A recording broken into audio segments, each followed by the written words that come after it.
Hello and welcome to the Casual Cinecast, powered by Cinelinx. My name is Chris. My name is Justin. And my name is Mike. As always, we like to start off every episode talking about what's on our minds, which is usually the media we've been watching or reading. Then, for our feature review, we'll be reviewing Beautiful Boy, which will contain a spoiler-free section before moving into spoilers. And don't forget, each month we review a film from the Criterion Collection, which is voted on by the listeners. And if you want to follow along and vote on that film or find out whatever regular film we're watching next, you can follow us on Facebook, Twitter, and Instagram at Casual Cinecast. That's where we'll be doing the poll for the Criterion films. You can also email your questions to us at casualcinemedia@gmail.com. And as always, please don't forget to go onto iTunes, give us a 5-star review.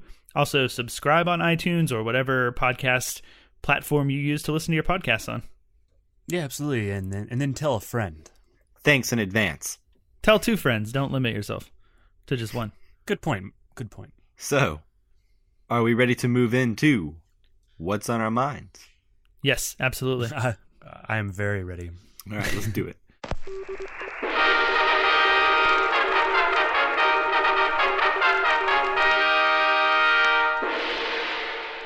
All right, Chris, you want to start us off? Absolutely, I do. There's some crazy breaking news over the last 2 days, and today especially revealed more about what it is. Is it bad news that's been breaking?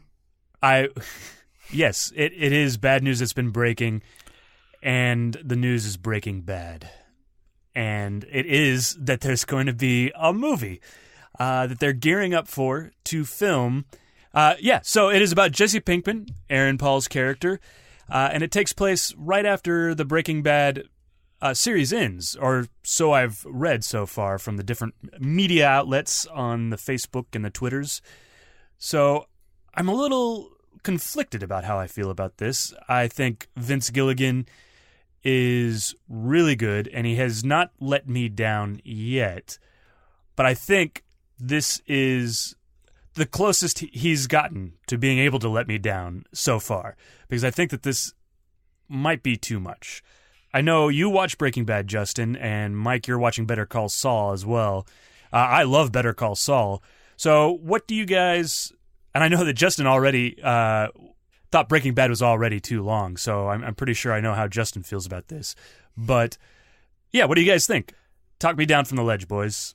I'll go first and kind of confirm what you're saying. Is just, I thought that the series went on after I was kind of done with it, or felt like I'd seen a good amount of it and was happy with the story that I got and the character arcs that I got.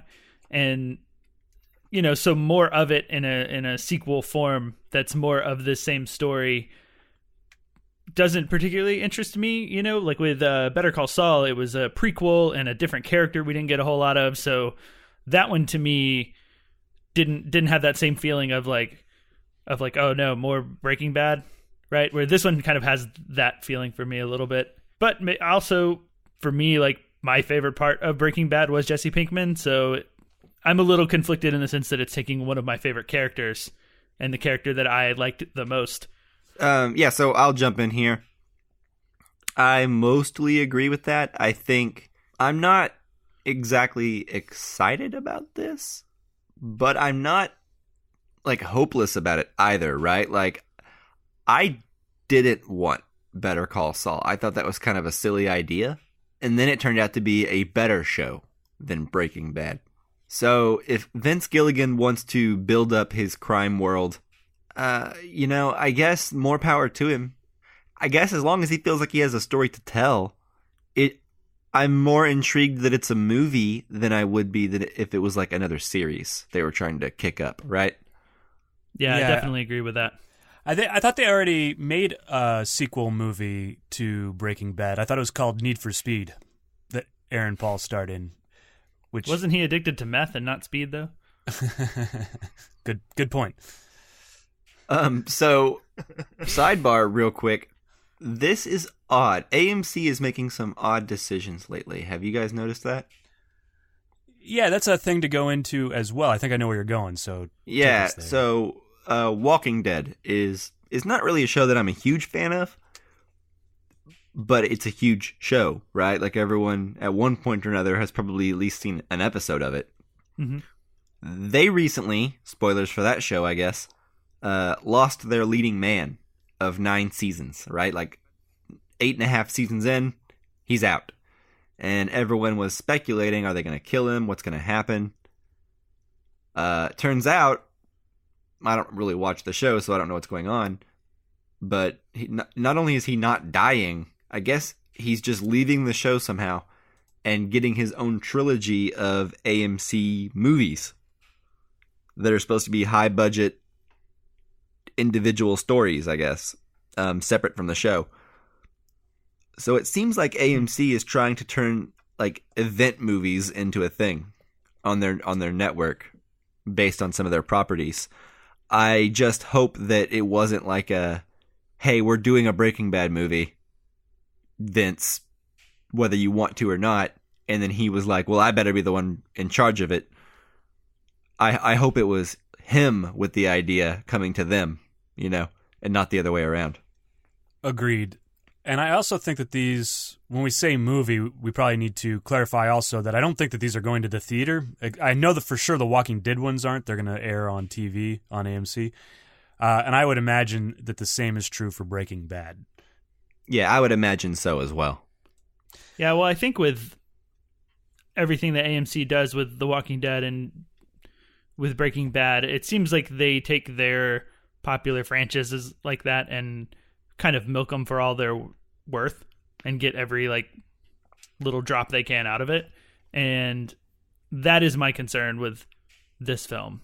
So I think the takeaway from that, and the thing that can kind of relax you a little bit about that, is I believe the studio that produces Walking Dead is also owned by AMC, whereas the studio that produces and sells the show to AMC is not owned by AMC that produces Breaking Bad. So hopefully the studio that's producing it and selling it to AMC is not like under the thumb of AMC in that situation. Does that make sense? Where AMC is pressuring them to do this and make this show. So right. I hope it's good. I love Breaking Bad. I love Better Call Saul, and I'll be pretty disappointed, I think, if it's not good. And that's what worries me about it the most. Like, got to know when to walk away. And if this feels like maybe pushing all your chips in and just going all in on something, and it worries me a little bit. But like I said, Vince Gilligan has a great record. My trust is in him, and it's his to lose, so we'll see what happens. We'll see. Yeah, I wonder how long Better Call Saul has left even. Like, yeah, I hope will we see the end of that show before we see this movie? From my understanding, they are gearing up to film the show, or the movie, now. Like in Albuquerque. Like it broke in the Albuquerque newspaper yesterday, so we I could believe. conceivably see this movie before the next season of Saul. Yes, that is very possible. Well, interesting. Very interesting. So, we shall see. Yeah, that's what's been on my mind. Mike, what's on your mind? Okay, so on my mind has been an Indonesian martial arts film that recently came out on Netflix. It's called The Night Comes For Us. It's starring Joe Taslim, or Taslim?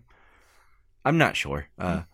From The Raid Redemption, which is, I guess, where he got most famous. I guess the only thing I've ever seen him in. So The Night Comes For Us is basically a movie where the plot doesn't really matter.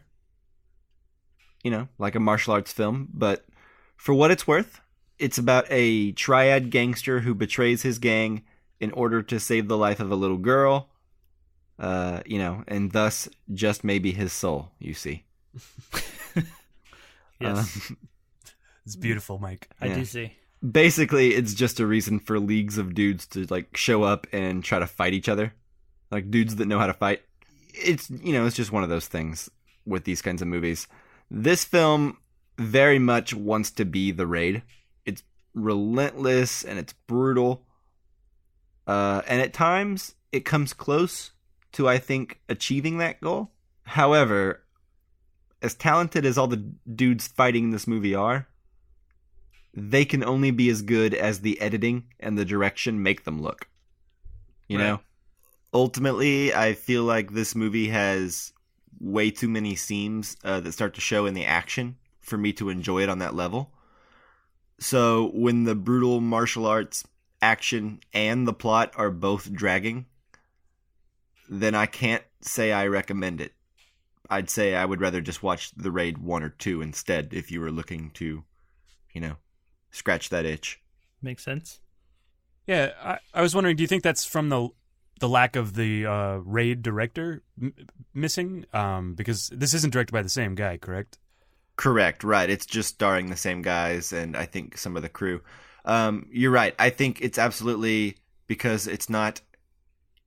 I get there's two of these people that have similar names. Mm-hmm. Gareth Evans and Gareth Edwards, and I can't remember off the top of my head which one he is. I think it's Evans. I think it's Evans as well. I think it's Evans too, because I'm 95% sure Edwards is the monsters and Godzilla guy. Okay, he is. Cool. Okay, so we figured it out. But yeah, absolutely. I think it's because Gareth Evans has an exceptional eye for action choreography. And he's also very much like a hands-on, do-it-yourself kind of guy, special effects-wise. Mm-hmm. So those guys, I think, are always trying to push the limits to like what they can do. Mm. And anyway, the Raid movies are just, I think, kind of set the new bar for these types of movies as far as creative action goes. So, right. I think when you're trying so shamelessly to be something or emulate something else, you have to at least... live up to it on that level, I guess. But this movie just doesn't do that. I guess you also probably need to put like at least a new twist on it, or if you're not going to be just as good or better. Exactly. Yeah. So ultimately, pretty disappointed. What were you going to say? On that note, have you seen Gareth Evans' new movie, The Apostle? I have not. Oh, okay. Yeah, it's on Netflix right now. I'm debating whether I want to watch it or not. Yeah, I haven't How soon? Heard a whole lot about it, which doesn't bode well. I've heard it's pretty violent. Yeah, and it's got the action so. sequences. Yeah, so yeah. But I've heard good things, I think. Okay, well then I'll have to check that out. If I would have known that was even on Netflix, I likely would not have done this movie. Yeah, you would have watched that one instead. Yeah, that makes now you know. sense to me. Yeah, thanks, Chris. Anytime. Where were you a week ago? Yeah. Thanks for being late. So that about does it for me, and the night comes for us. Justin, what do you got this week? Yeah, so this week I was able to go see one of the films that I was most looking forward to for the rest of 2018, and that film was Mid-90s from Jonah Hill. Nice. I wanted to see that around my theater, but all the showings were like early in the day, and I get off work at 8 p.m. So I wasn't able to see it. Yeah, I had that issue with another film, was The Brothers Sisters, that I was trying to watch here, and I had that that what issue. About the Sisters Brothers? Did you have it with that movie as well? That's the one. Yeah, that one as well. Both of them just did not get any nighttime screenings during the week. Whatever week it was, I was trying to go see it. So like, I didn't go see it on Sunday during the day when I could. Yeah, and then, AMC. Yep. What gives AMC? Indie movies, people watch those at nighttime as well. That's right. It's not just daytime people who don't have Monday through Friday jobs. Yeah. Speaking of, I gotta say, this also applies to our feature film review, Beautiful Boy, that I saw at the AMC as well. But I saw Mid-90s there. I also saw First Man and Bad Times at the El Royale. And 3 out of 4 of those were some of my least favorite movie-going experiences I have had, like in the last, 10 years. Like it's a terrible, terrible theater. And like, I'm really sad because I just invested in the AMC A-list. And I'm stuck with it for like 3 months. And I'm going to have to keep going there. Like, yeah, if anyone follows our Twitter feed, I posted a photo of my screen for Beautiful Boy, and it was like, it's like when you get one of those old DVDs and the widescreen aspect ratio isn't right, so it creates like a small picture within your TV screen, was essentially what they were doing in the theater. The borders on the edges, and then also the letterbox formatting.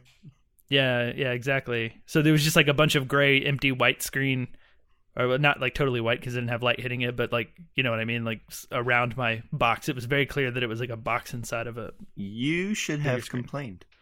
I should have, but I figured no one would do anything, and then I'd miss part of the movie, which I was planning on reviewing, on here. Well, get it together, AMC. I mean, it's the sad. AMC pass is a great deal, but if the theater is crappy, then there's no reason to go to it, right? Right. Yeah, it's not a good deal anymore. Legitimately affect how you're capable of enjoying their movie that you're seeing. Yeah. So yeah, I want to. Since we're on the Movie Pass subject, real quick, Cinemia I recently started doing, and I want to say that I've really enjoyed Cinemia because I can choose whatever theater I want.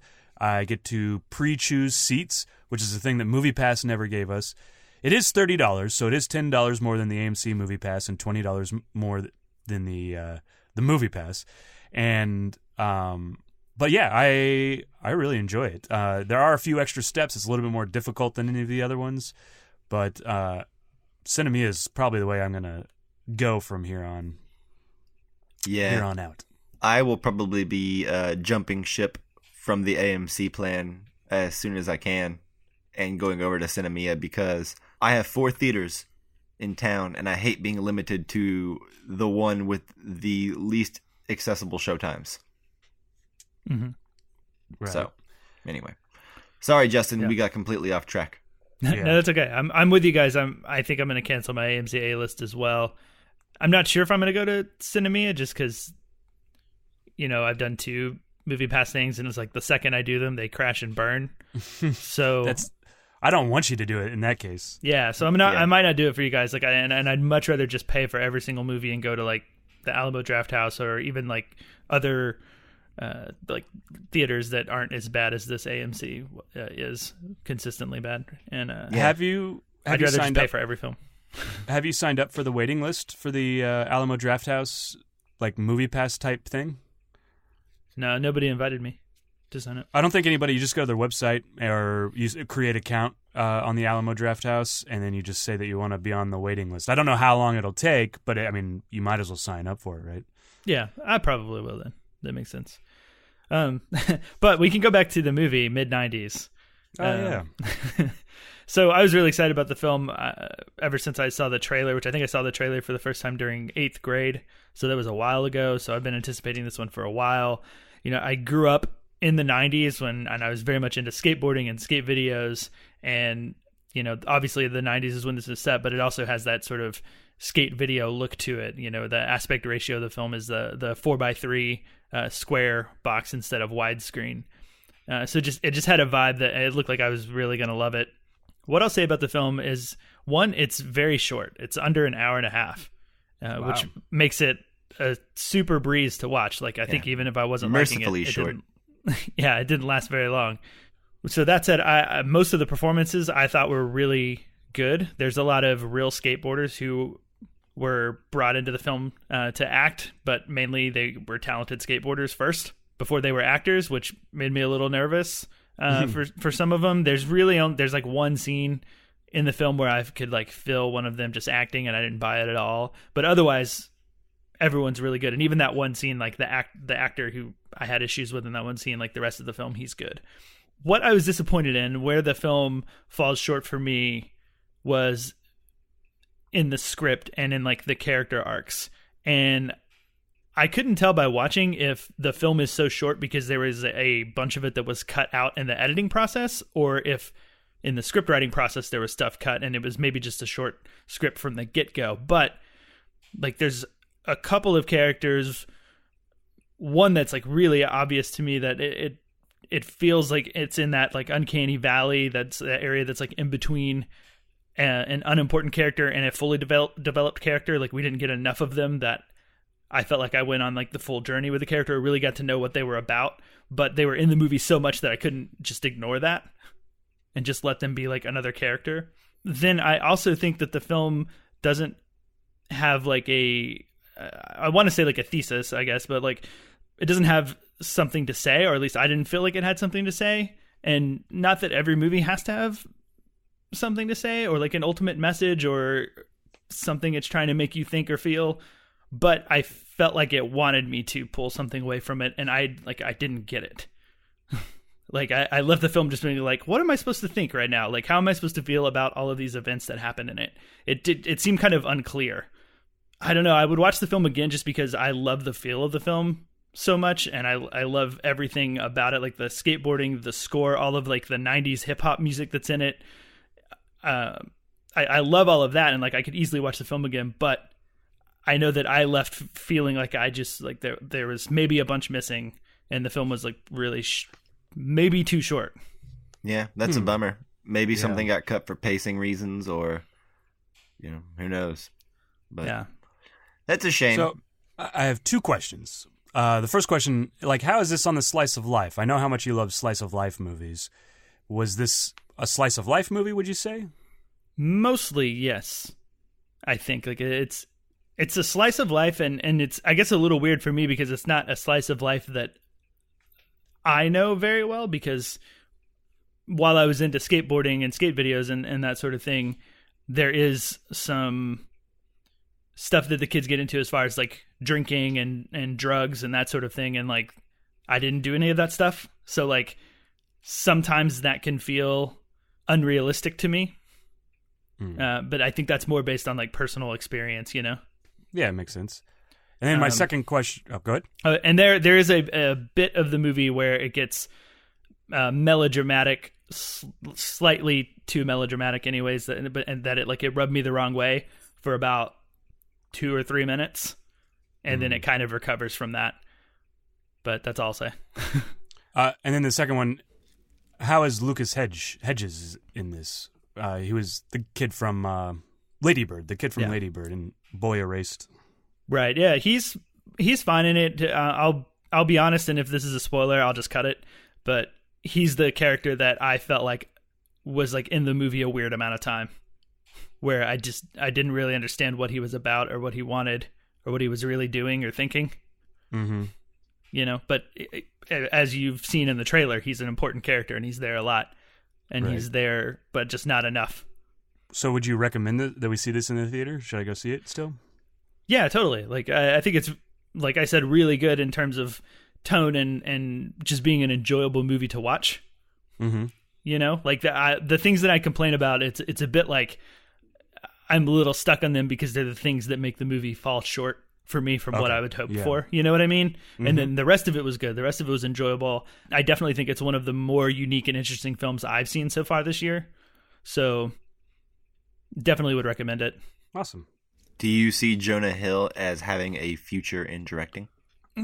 It's hard to say based on this. I will be less interested in what he does next unless the concept really grabs me. I don't think this one is going to be a film that sticks with me unless I feel totally different about it on a second viewing, Yeah. But I don't know, like not everyone's first film is their best film either, so there's room for improvement too. So maybe I'm being a little too harsh on that front. And sometimes your first film is your best film. We're looking at you, Orson Welles. Yeah. Okay, so that does it for me for mid-90s and what's on my mind.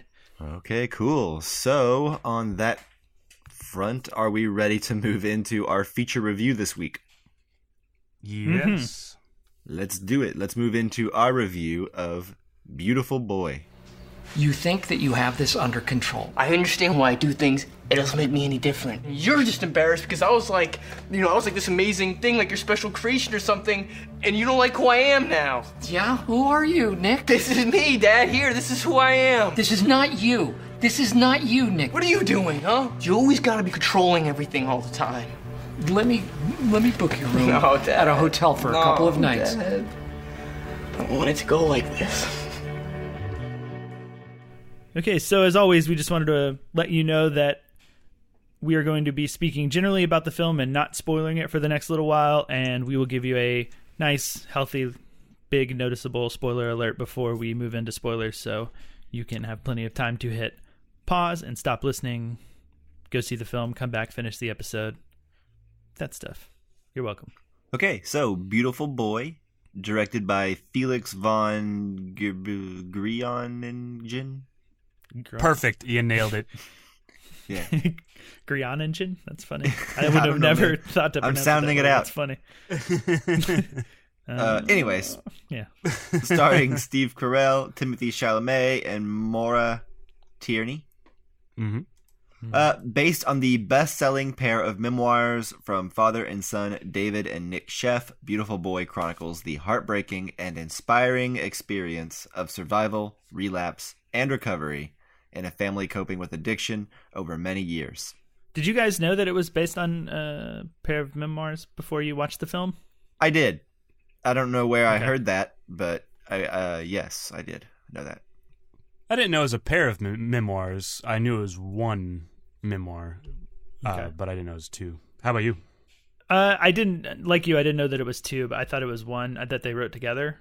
But yeah, I was just curious. But yeah, we can go into what we thought. And Mike, do you want to go first? Yes. So the trailer for this movie choked me up. So although that made me want to see the movie, I also found myself dreading the actual showing of it this week. It just seems like it could be heavy, which it is. Sometimes I think you just need to kind of psych yourself up for those kinds of movies. You know what I mean? Agreed, yeah. Yeah. So I think this movie turned out pretty good, but I feel like it doesn't get me anywhere new on the subject of addiction, really. Steve Carell, though, I think is doing some really, really great work here. I truly believe he is the best part of the movie. Timothee Chalamet was hit or miss for me in this film. However, that said, I think playing a drug addict who is constantly high and overreacting seems like it may be kind of a difficult thing to do, so I don't really judge too harshly on like that performance, I think. Yeah, I think it's a difficult role for such a young guy. Yeah, exactly. Anyways, after the trailer, I do feel like this movie is a bit of a letdown. However, that said, I feel like that might be on me because this movie delivers almost exactly what I was expecting based on the trailer. So which might also be part of the problem. I don't know. However, all said and done, I feel like there's some pretty great stuff in this movie, and it's definitely worth your time. It's just also very bleak, and I feel like if you've seen any movies about addiction, you've probably seen a better movie about addiction somewhere along the way. I don't know. Yeah, I'll keep it there, but Steve Carell's great. Timothée Chalamet is great, I would say 70% of the time in this movie. And that's kind of where I'll leave it here. Who wants to go next? Chris? Yeah, I'll take it from here, Mike. You know, as a fan of Steve Carell I know I'm going to mess up this name. Steve Carell. I always mess up his name. It's not even a hard name to... No, I know. But I had to read the director's name. Yeah, that's true. But back in our Blockbuster days, I remember you always getting mad at me for calling him Steve Carell.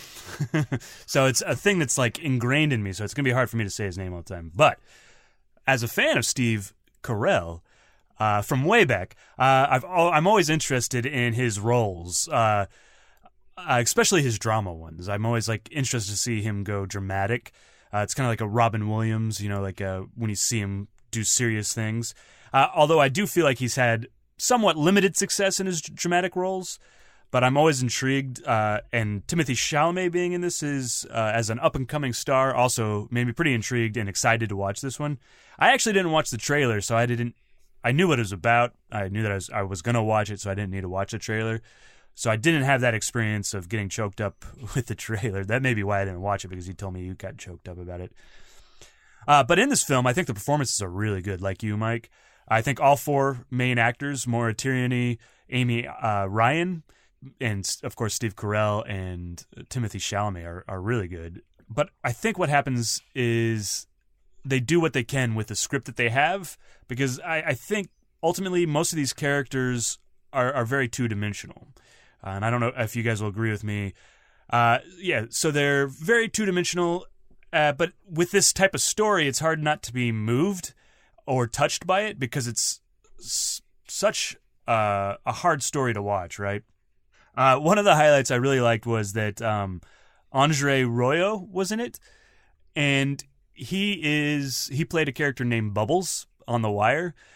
The one problem I had that he was in it was it reminded me of how great his story was. In The Wire, he was the heroin addict or the meth addict, and he has such a great arc in The Wire. It reminded me of what a better heroin story or drug story he had. So it kind of overshadowed a little bit of Beautiful Boy. That's what I'm saying. If you've seen anything about addiction before, yeah, and I think that has this movie doesn't really bring anything new to that table. Which actually brings me to my next point. Thank you, Mike. And You're that welcome, point Chris. is that I actually think that the new thing that it does bring that I personally hadn't seen before in a movie, and maybe you guys have, but is the perspective of the family. Because I think this is really Steve Carell's story more than it is Timothee Chalamet's. I think it's about how Steve Carell has to deal with addiction and come to realize the things that he comes to realize during the movie. And that was new for me, and I think that gave the movie a little bit of a bump up from mediocre to, a good movie. That and the performances really made the movie for me. So, those are my thoughts. So you're coming down like higher on the movie than I was, basically, right? Mediocre to good. And are you just saying mediocre? I said mediocre to good as well. So I think looks like we're in the same spot then. Yeah, just about. Maybe I'm a little bit above you. The one thing I think that I liked better than you was the perspective of the family and Steve Carell's. I wouldn't say you liked that element more than me. I just didn't bring it up in my. Okay. Well, that's not exactly what I meant. What I meant was okay. Yeah. I think what Chris means is that he found something. No, I know. I'm just giving him a hard time. Yeah. Good. That should always happen if we can. Gee, guys, thanks. You're welcome. Anyways, let's just skip Justin then and move on into our just general discussion. My opinion. All right, Justin. I told you I saw the film with a tiny screen. I hated it the whole time. Yeah. So There's no way he liked this opinion. film. All right. Yeah. What did you really think? Yeah. It was pretty terrible. And before I get into it, I didn't elaborate earlier since this was like my specific Beautiful Boy experience, but there was almost no one else in the theater with me except for one lady who talked to the screen the whole time. I could mostly not hear her, but when she got really excited, I could hear her. And then there was someone who came in like 10 minutes into the movie, and they came in with like a blanket, a big bag, a bunch of stuff, and like they like got up and like were walking around the walls looking for a plug to plug in their phone and charge it during the film. And then like I got up to go to the bathroom at one point in the movie, and I looked over and they were like, she had like her legs kicked up and like wasn't even watching the movie. It was just, she was behind me, so it didn't matter. Like she was on her phone, but like I think it seemed like a person who just came in there to like get in from outside and like be in the AC or something. She's like camping out. She like moved into the theater. Right. So then I go to the bathroom, right? And I come back. I was gone for maybe 30 seconds because the bathroom was right next to the theater, and I was trying to go fast because I didn't want to miss any of the movie. And I come back, and literally in the seats next to where I was, laid across 4 streets, was a new person. And this was like 45 minutes into the movie, like laid across like all 4 seats, right next to like my seat that had the cup in it. Like his feet were going to be like right next to me. Wait, he was laying down? He's just laying down, like ready to nap. What? This is a new person that hadn't been in there prior to me going to the bathroom. And oh my goodness. Yeah, and then as I sat down, he's like, "Oh, I'm sorry," and he got up and like went to like the back rows. I guess he just thought like no one was sitting there, and there's just some like weird drink. Would not have taken a drink of your drink after that. Right. Man, I didn't think about that. I did, and I'm fine, but I probably shouldn't have. You right. That's crazy. I wonder, and not to move back to the AMC Pass, but I wonder if people are just like, well, I got 5 movies I can use a week, so 3 I'll just go in week. there. Oh, is it 3 week?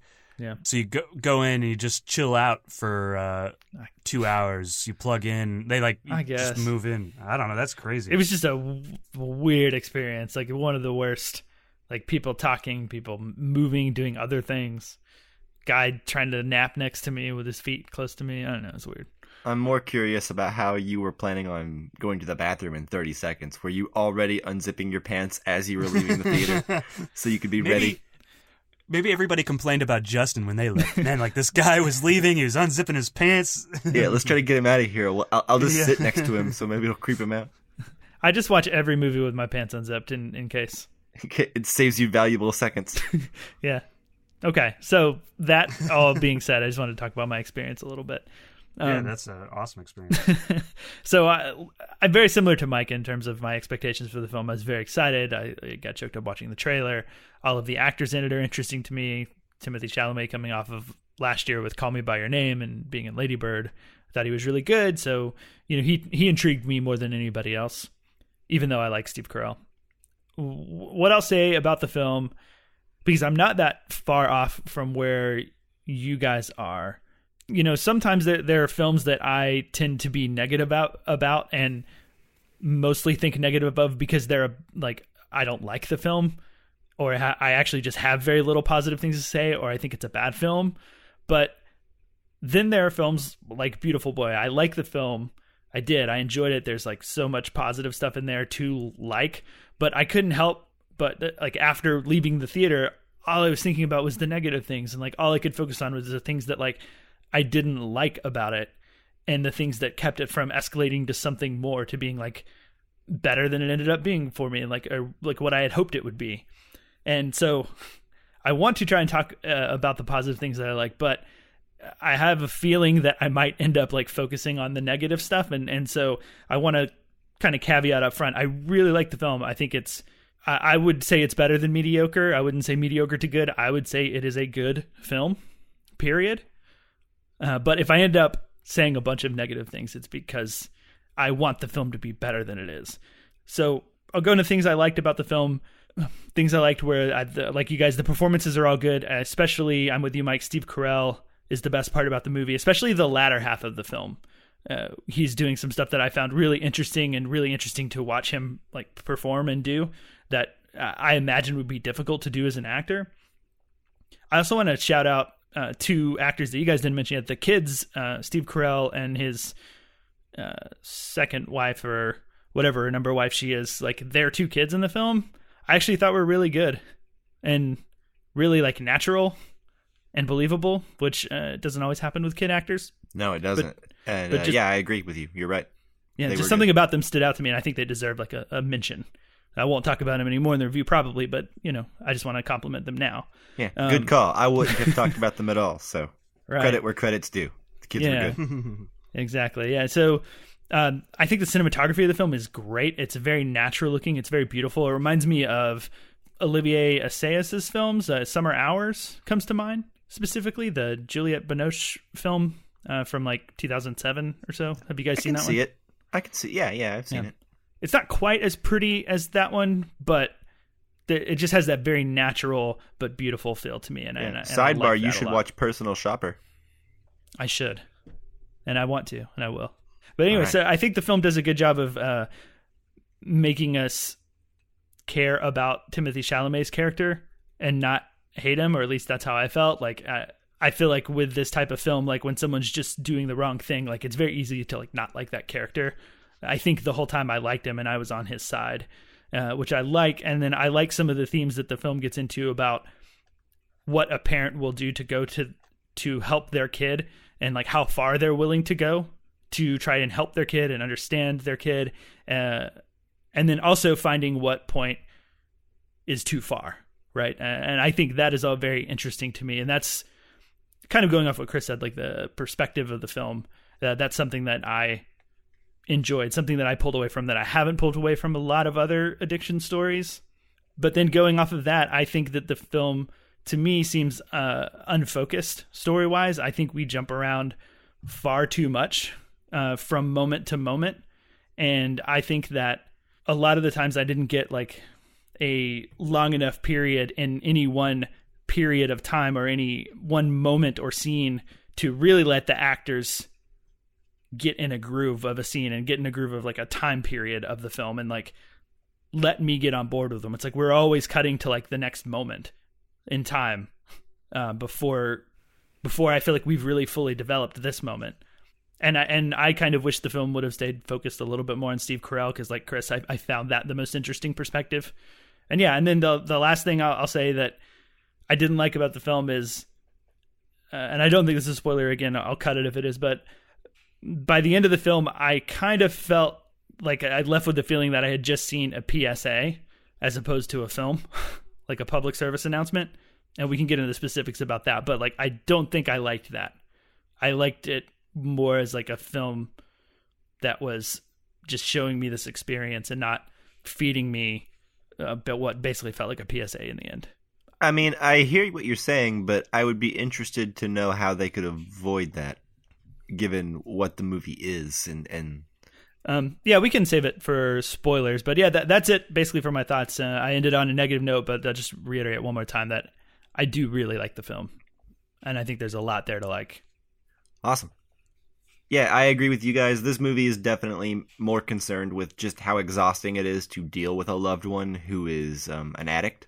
And it is definitely less concerned with the addict himself, which I think is rewarding, because so many addiction movies are about like what happens to you if you become addicted to something. You know, we've seen that. You know, it's not Requiem for a Dream again.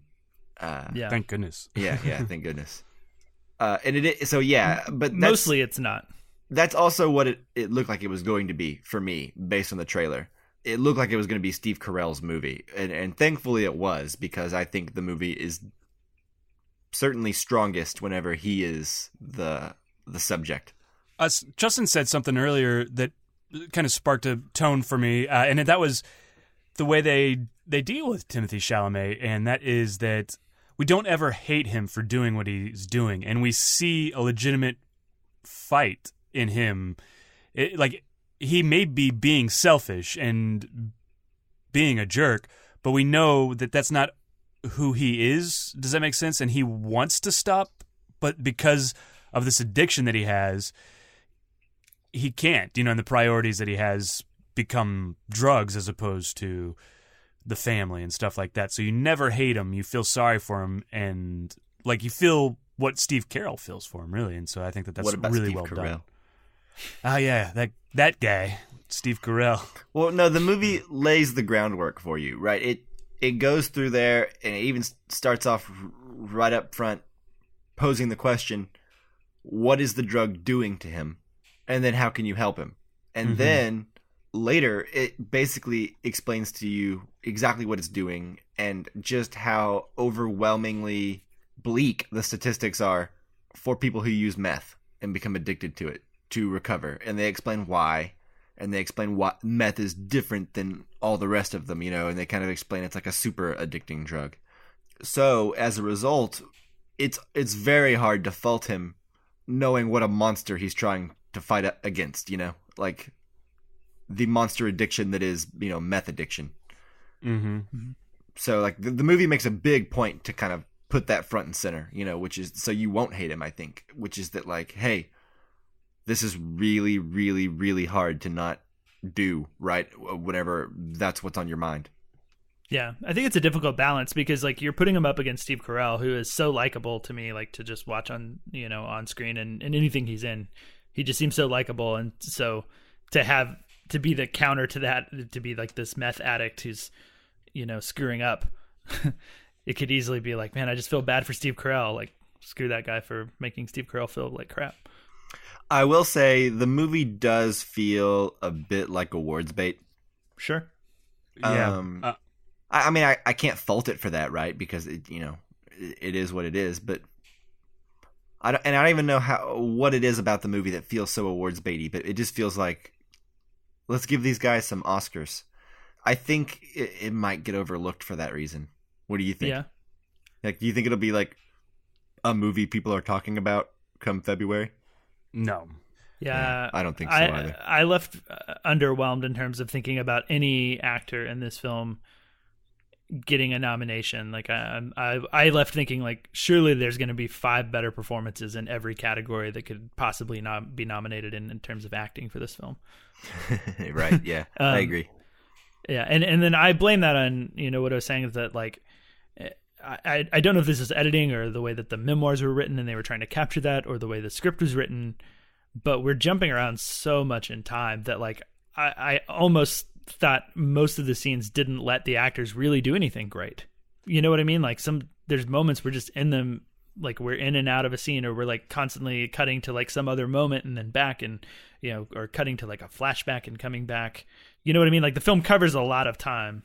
It does. I think some of the more successful emotional moments in the movie for me, though, were due to that kind of editing, where you see Steve Carell in a location and then he's thinking about when his son was innocent and young in the same location, and then he'll think about him later, like older in the same location. So like, that kind of stuff I think works pretty well because it allows us to understand the kid a lot more and see him as basically what he is, which is just like a child who is way too young to be addicted to something so strong.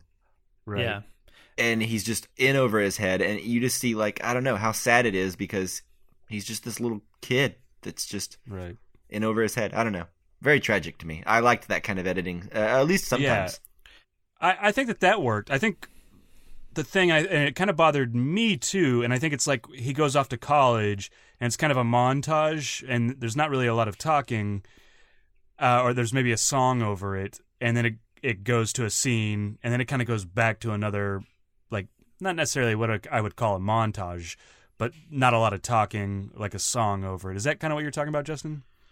Yeah, and just the sheer length of time we get to watch the actors like in any particular moment. Like I'm with you, Mike, that the editing with like being in one place and seeing him as a kid in that place and then seeing him currently in that place, or just Steve Carell by himself in that place, like that sort of editing does have that impact, and I'm with you on that. It's just like that editing also doesn't lend itself to like, let's sit there in this scene and have like a full scene and a full journey through a scene with any actor. Like there's only a couple of times in the movie that I think we get that. Yeah.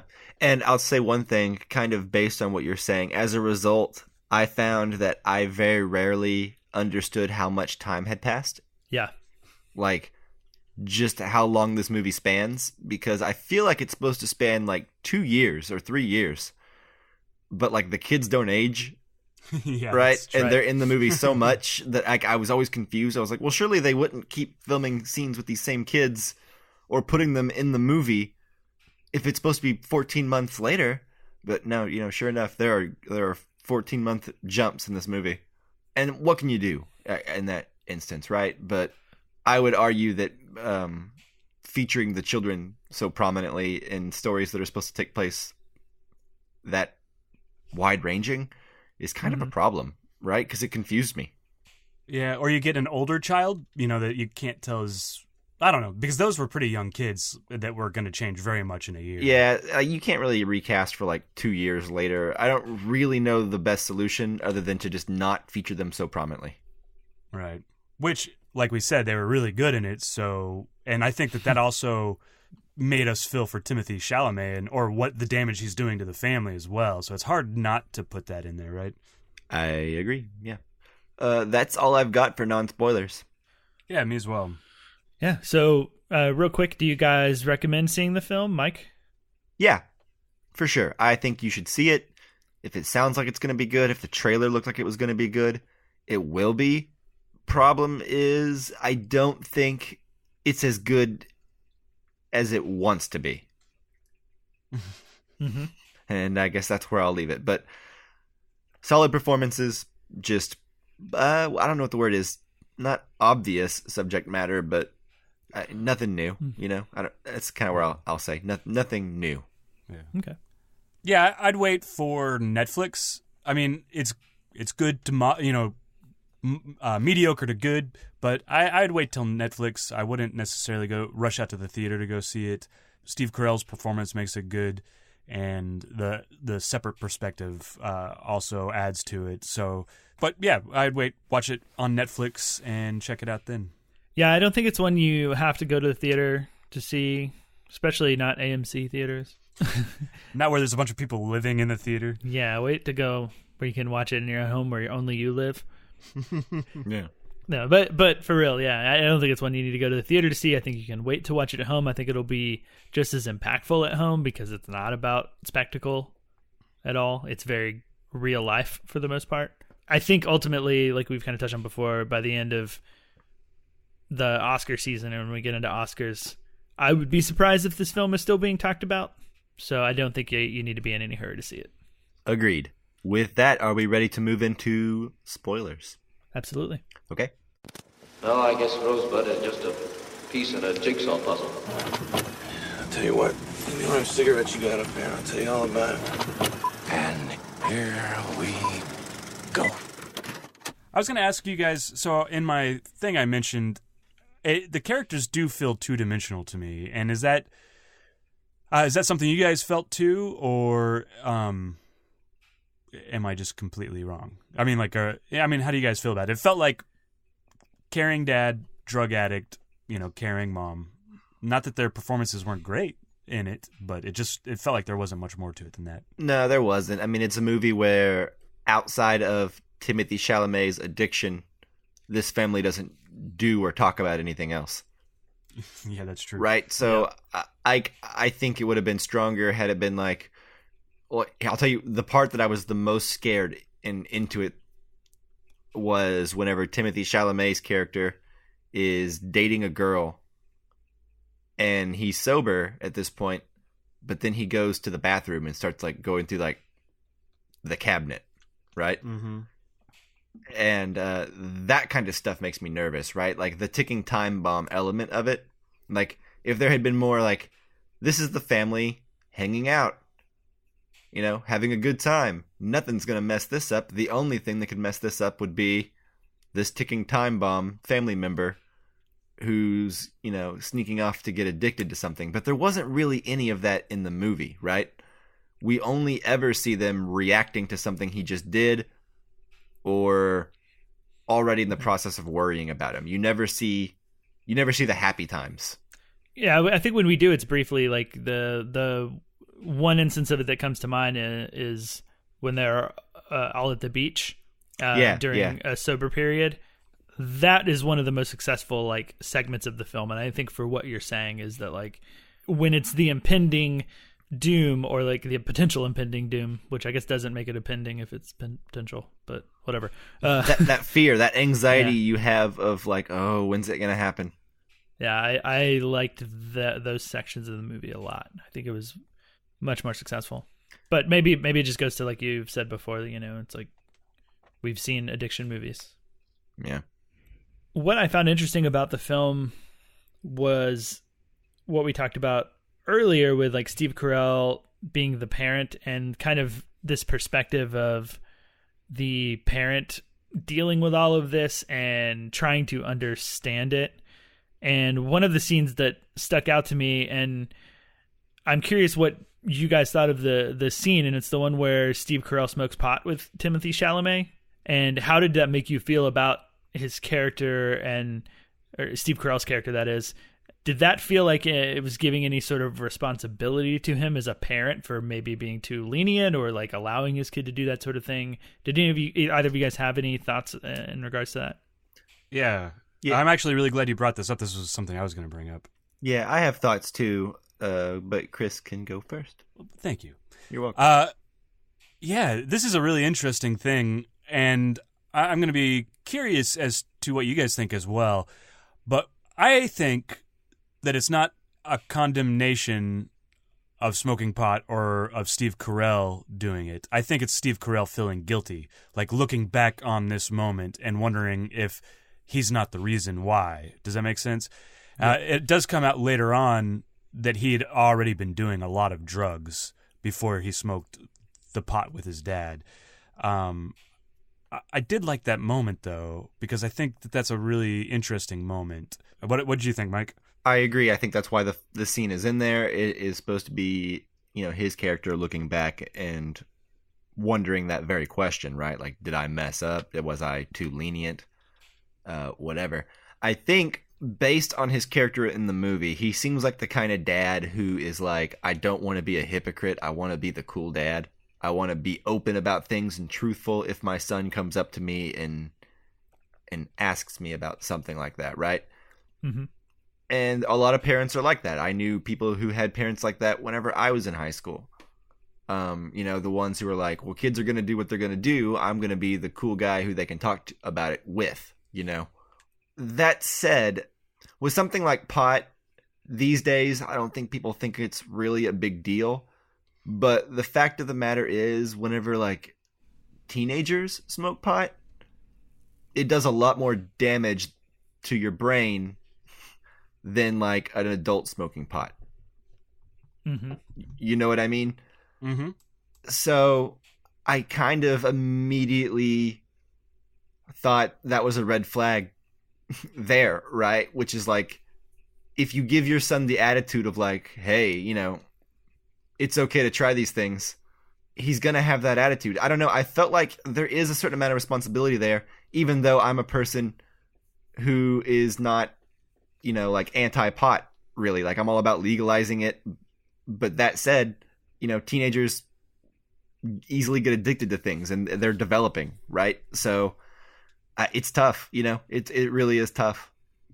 I do find myself distracted a little bit and find his character a little unlikable. I guess at what point are you an adult where you're fully developed? Is it at 18 or 19? When you're older than him. I don't know, Okay. That seemed to be shortly after high school graduation, if I remember correctly. Yeah, it's like they were celebrating getting into different colleges. So that's about true. 18. Yeah. That's true, but also, the movie skips around a lot in time and it's never really clear. Yeah, well, you're still a teenager at that point. Yeah, so he's still a teenager. And like, you're developing until you're like 25. Is that true? Yeah. Yeah, well, so I'll be. Yeah, so any parent that's like tries to be the cool parent and tries to be the friend, I find that to be a slippery slope. And based on like, this is me sidebarring real quick, based on the people that I knew that had parents like that in high school, it doesn't always work out too well. Right. Yeah. Like your kids aren't going to make the best decisions if you're their friend. Yeah. Right. Yeah. So, and I was curious if you guys thought that, or had those feelings about Steve Carell, and if you thought the film was condemning Steve Carell specifically, like intentionally making you think that, whereas I think maybe the film wasn't, but I think it's going to be one of those interesting moments in the film that, like, I know there will be people that are like, look at Steve Carell in that moment and be like, yep, his fault. That guy sucks. There's no way you can pin it all on one moment, right? That's crazy. Like, even in that moment, the kid had already revealed that he already liked pot. You know what I mean? So there's nothing Steve Carell can do to stop him from doing it. Yeah. I just think maybe smoking with the son, in retrospect, probably was not a good idea. Yeah. And the scene really came back to my mind because I didn't put a whole lot of stock into it because I'm kind of the same. I was like, it's just pot, whatever. But towards the end of the film, when Steve Carell and Maura Tierney are at the like parents of addicts meeting, and there's like a sign on the wall right behind them when they're walking in there and standing around that says like, the 3 C's, like, you didn't cause it, you can't control it, and you can't cure it or whatever. But I was just looking at that like, you didn't cause it thing, and that's when I really just started thinking about that scene. And like you said, Chris, I think that's why it's in there, to kind of make you look back on it. Yeah, I think the scene is in there so we will have this conversation. Yeah. They got me.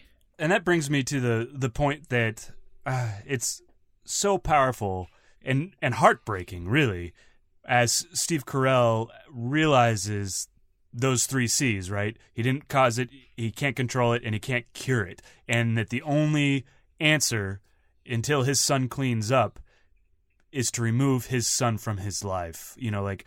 And it seems harsh and it seems cold, but he has done everything else that he's done everything he can for him. And ultimately he has to realize that the decision is in his son's hands, and it doesn't matter what he does to help his son. Like, his son has to make that decision before he can get better. Yeah. And, he has to hit rock bottom or whatever that is. And that's a really powerful thing to me. Like, cutting off your child like that, especially because it seems so cold. Happened in Breaking Bad. It's one of those things I was talking about, like, in non-spoilers, when I was talking about Steve Carell's performance, particularly in the latter half of the film. Like, when he's doing that, just like cut right through me emotionally. You know, Yeah. because like you can just see, it is cold, right? But you can hear the forced coldness of it when he doesn't want to be. Yeah. Whenever his girlfriend from The Office, his ex-wife, calls him, Amy the Ryan. mom. Yeah, when she's like, Oh, Holly from The Office. yeah. Like he'll die if we don't help him, and then he's like, he'll die if we do help him, Yeah. Yeah. and it's just like, ouch. That scene where he is on the phone with him and he tells him like, and you know, I can't help you. At that point, I'm kind of rooting for Steve Carell to do that a bit. I'm like, that's kind of what he needs. And to quote the lady who kept talking during the movie, because this is one of the times that I heard her, when Timothee Chalamet was talking to him, like, I just need a little bit of help. She says, he's full of shit. So it wasn't totally And, awful, huh? You know, I mean, what she said, what we were all thinking, I think. Yeah. That lady is all of us. Yes. So I think my favorite scene in the movie was whenever Maura Tierney, the stepmom character. I know what scene you're going to choose. Yeah, whenever Timothée Chalamet and his girlfriend are like stealing from the house, and they run out the back door when the family gets home, and they see him leaving, and the stepmom just takes it upon herself to try and talk to him or something, you know. Chase him down in the Chase car. him down to do what with? We don't really know. You know, she gets in the van and she's just so desperate to catch him, and he's so desperate to not be caught, you know? There's something just so tragic about that, right? Like, you caught someone stealing from you, they're fleeing for shame and self-preservation, and you're fleeing to catch them, not only to save them, and also your heart is broken, Yeah. you know? And she is so good. Oh, she's so Yeah. good. Yeah. Yeah, that moment, and I was actually just about to bring this up because the chase sequence is awesome, and it's really a shame. Maura Tierney does so much with this role, and she doesn't have a big role, but she nails it, especially in that scene. She is so good, and like I'm almost tearing up now just like listening to you talk about it. It's because it's so great. Yeah. Yeah. I have that written down, like, too, on my notes. It's like the best scene in the film is when Maura Tierney chases Timothée Chalamet and his girlfriend. That's the scene where I teared up. Yeah, well, there's so much going on in that scene, and there's no dialogue in it, right? Like, they're just chasing him. And if it is dialogue, it's like really inconsequential dialogue, like Timothée Chalamet looking back and being like, "Oh no," or something like that. I don't remember. You don't even know for sure what anyone's thinking in that scene. Yeah, and there's so many places to go and think about, and it's probably all of it.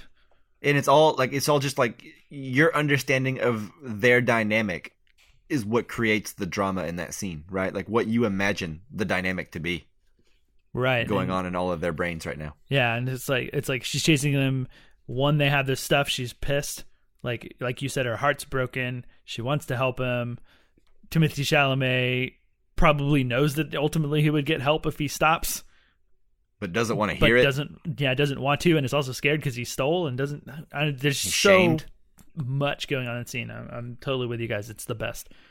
And it's one of the examples of the scenes where like that felt like one of the longest like single moments of time that we had in a movie where we stayed with a scene for a long time. Let it breathe. To let it breathe, get invested in it. And I don't know if that's why, or if it's just all the subtext and everything else around the scene.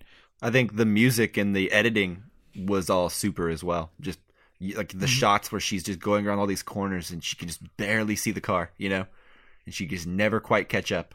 Yeah, She just stops and like wipes the tears away. And it's just just sad, angry cry. Yeah. Mm-hmm. Let me ask you guys a question. Did any scene, I guess we just talked about one where you got teared up.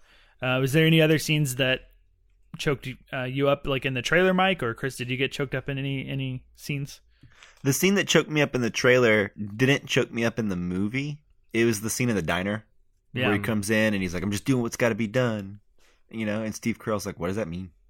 I like that scene quite a bit. I like that scene too. But I didn't get choked up necessarily. No, I didn't get choked up in the context of the movie. No. I think the other scene that it wasn't as powerful as the chase, but it's the one where they go to the NA meeting or AA meeting for survivors. Yeah, that lady's talking. Yeah, and it was really like almost like a funeral for the living. You know, like he's still alive, but you're mourning him. You know, you're mourning your son that's still alive, and that's how you're dealing with it. And that was also really pretty powerful. And it all kind of wrapped up in the cold moment where he pushes him away. But that's after that, right? I think it's before that. No, it's after it. Is it after? Okay. Yeah, he goes to the meeting, and that kind of helps him be like, okay, I will stick by my son no matter what. I really thought that was a powerful scene. How about you, Justin? Any other? Like you guys, or Mike, I got teared up during the diner scene, and in the context of the movie, it didn't move me or like really get me choked up at all. There's the driving scene. There was a scene where they're on the beach during like a happy time, and Timothee Chalamet is talking to one of the kids, like they're like laying in the sand facing each other and really close up. Mm-hmm. I got a little choked up. There was like a little brother dynamic there, and I was so sad for the kid because like we were talking about earlier, it's like that ticking time bomb that is there, and you're like, I know this is gonna get ruined, right? And I just feel so bad because Timothée Chalamet is being so genuine too. Like I know he means everything he's saying, and he's not full of shit there, you know. And he wants to do all of the things that he's promising this kid, like go to a swim meet, and yeah, that got to me a little bit. And then the other big one was early on, whenever we're cutting back and forth through time, and we're seeing him as a kid in the airport, like getting ready to like leave and go visit his mom. Mm-hmm. I think part of it is because I have a very, very similar personal experience throughout my life, leaving my home every summer to go visit my dad and like being in an airport or whatever. But something about, you know, like saying goodbye to like a kid as a parent, even though they're only going for like a visit, like saying goodbye to him in an airport and like leaving is like very emotional to me. I don't know. It feels very heavy to me. And I don't know if it's because my own personal experience or just like the idea that like to a kid, that amount of time is a long time. And like you're saying goodbye, you're not going to see him in what feels like forever. There's just a lot of emotion packed in those moments for me, and in other films too. Why are airports so emotional? Damn it. That's why they keep putting them in movies. Yeah. I mean, you know what I mean? There's some things that like leaving an airport, like on a plane, feels so much bigger than someone driving away in a car or like, you know, walking away. Yeah. I mean, leaving on a jet plane is always more emotional. Yeah. You don't know when you'll be back again. Yeah. Cool. All right. Well, that is all that I have to say about this film. You know, actually talking about it over the last, like, those little 3 scenes, I think this movie is a little bit better than maybe I was giving it credit for. Did that change at all for you guys over the last 3 scenes, or is it still the same? I have a stronger appreciation for the scenes that I liked already. Yeah. Like, it could have been a good movie, maybe, or a better movie. Well, like, I mean, 3.5 out of 5 is pretty good for me. That's where I'm sitting, you know? Mm-hmm. Mm-hmm. That's respectable.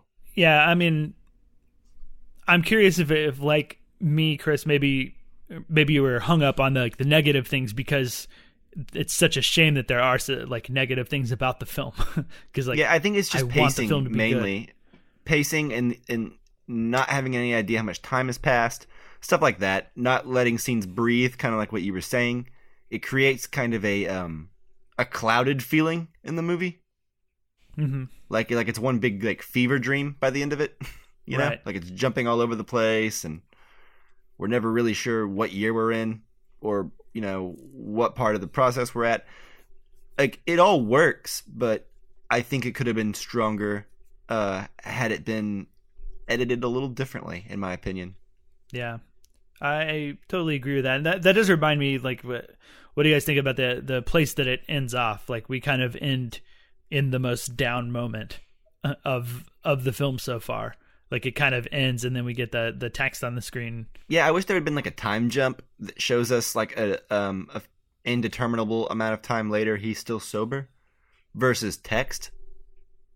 Yeah, because it just feels like I don't really see what corner turned in him this time. You know.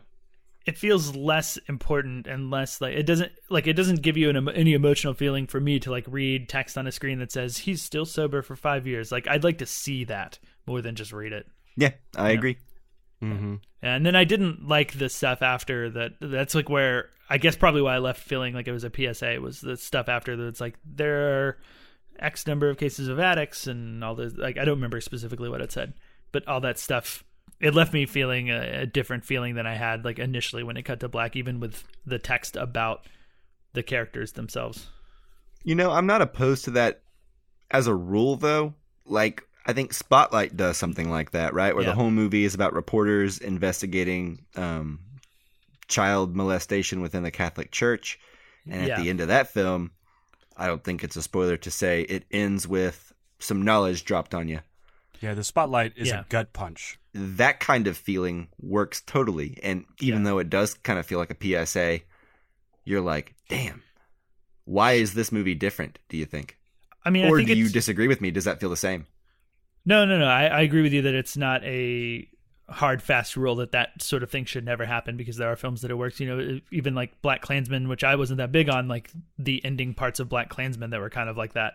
And there were some text things like were some of the most successful parts of the movie. Yeah.